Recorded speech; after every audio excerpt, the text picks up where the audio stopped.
Okay, so a quick little poll. Do we have any L supporters out here? Any Near supporters out here? And any Kidda supporters out here? You guys can stay, everybody else, get out. So yeah, this is my very first time in Texas. I'm really excited to be here. I know it's day one, but so far, so great. You guys have been incredible. I'm so shocked. I can't believe how many of you are here right now. It's awesome. So let's do some questions. If you guys got questions, I'll try and answer it. Yeah.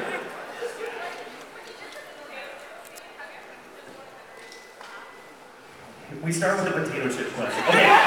You can also walk around the room so we can all hear the question. Sorry, can you repeat your question, please? Have you ever laughed during the potato chip scene? And I laughed during the potato chip scene.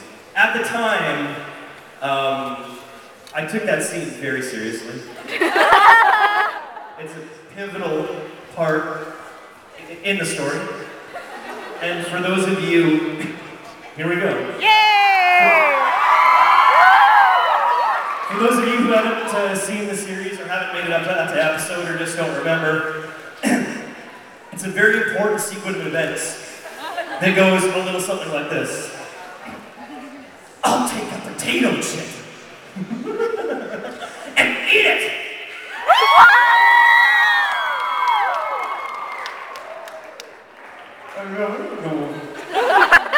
That was a bad idea. Now I can't talk.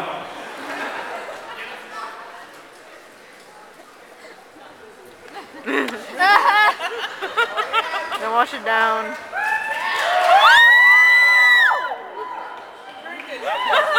Thank you.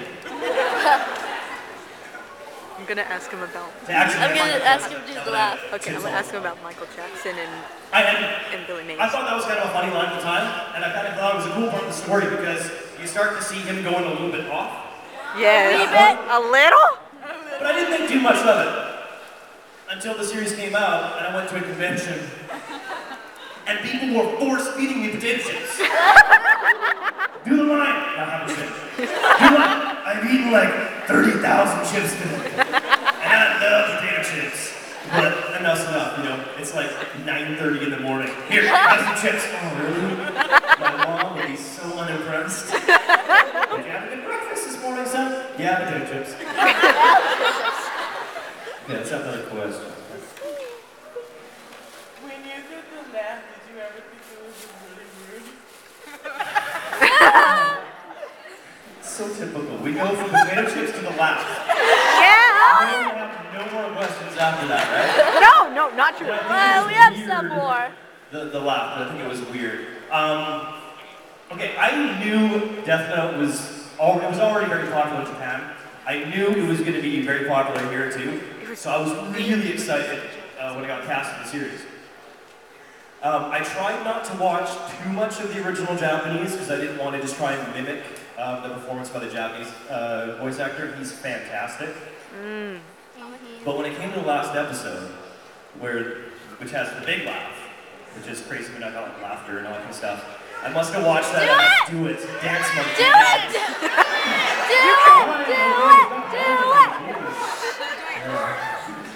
I'm very nervous. But for that one, because of that laugh, and because I didn't want the series to end, and all that, I watched the Japanese episode probably about 5 times. And then I went into the studio to record that episode, and it took me probably 5 times longer than it took me to record any other episode of the series. Because I was a pain in the ass that day. Every line I wanted to do like 20 takes just because I wanted to prolong the process. And when it got to the laugh, I did one. I got it in 1 take. And they're like, all right, bro, that's great. Let's just move on. Wait. Let me do it again. No, bro, it was actually okay. Please. Yeah, go ahead.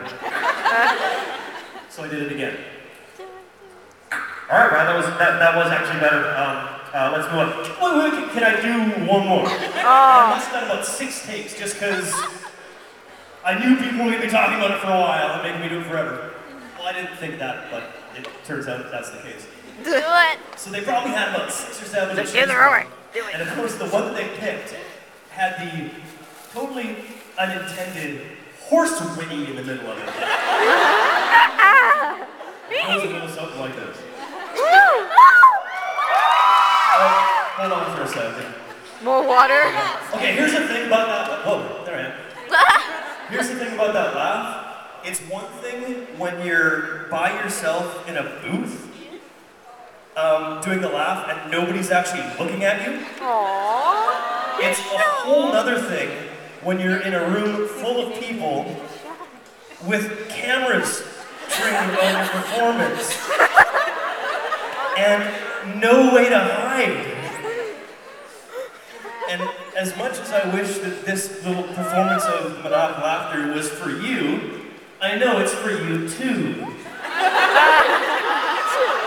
So I gotta make sure that my friends and family don't try and ever search for anything of me on YouTube, because they're gonna get me being crazy. And I thought his parents raised him better than that.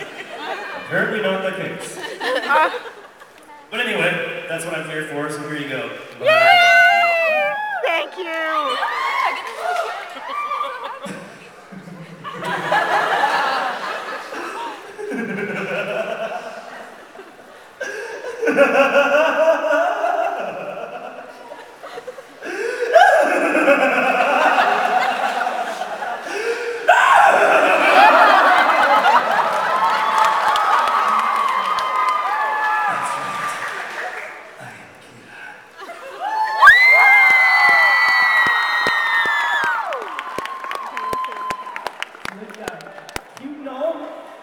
Try doing that like 30 times in a day, man. Yeah. Oh my god, exhausting. It's a lot of fun.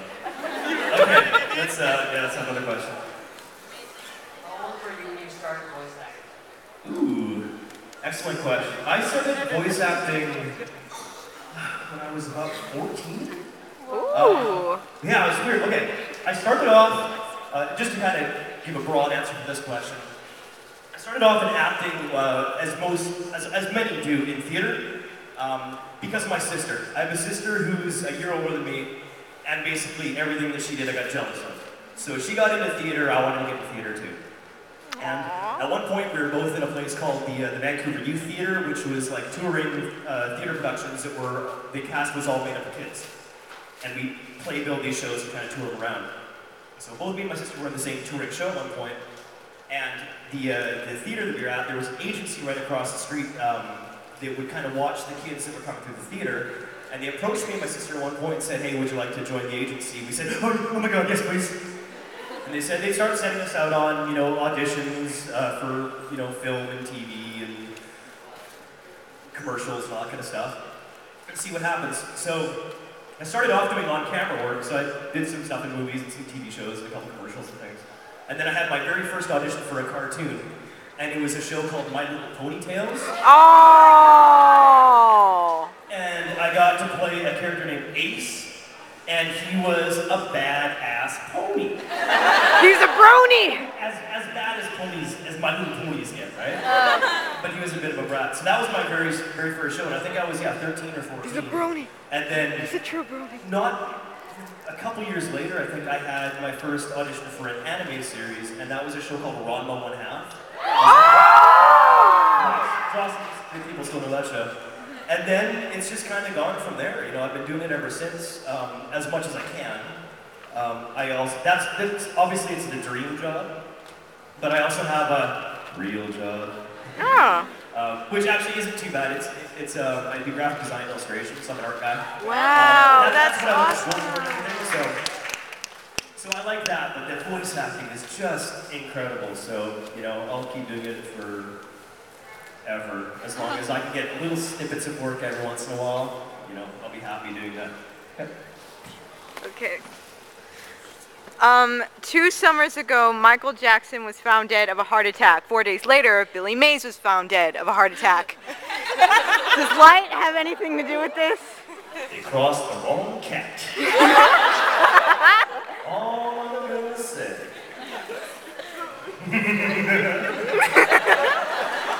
Don't return my fan mail.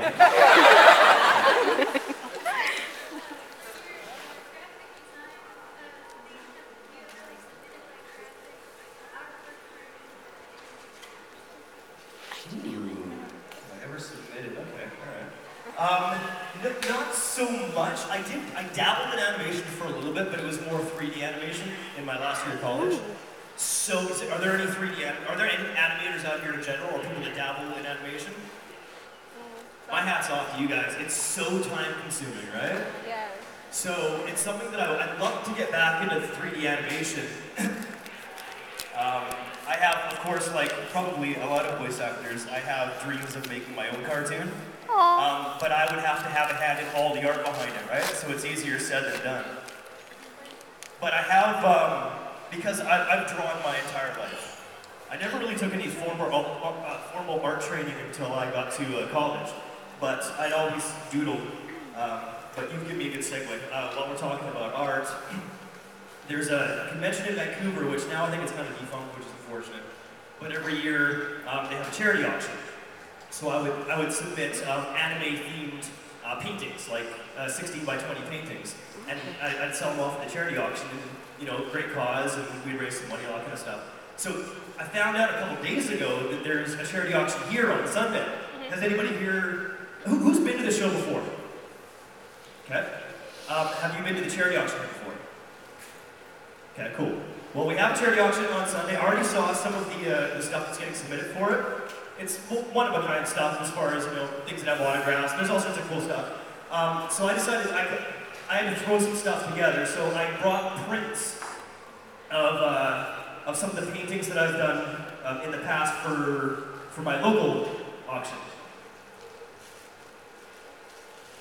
And I figured this would probably be a good opportunity to make sure everybody knows about the charity auction and show some of the stuff that I brought. So it's basically, these are prints of paintings that I've done of some of the characters that I've played on different shows.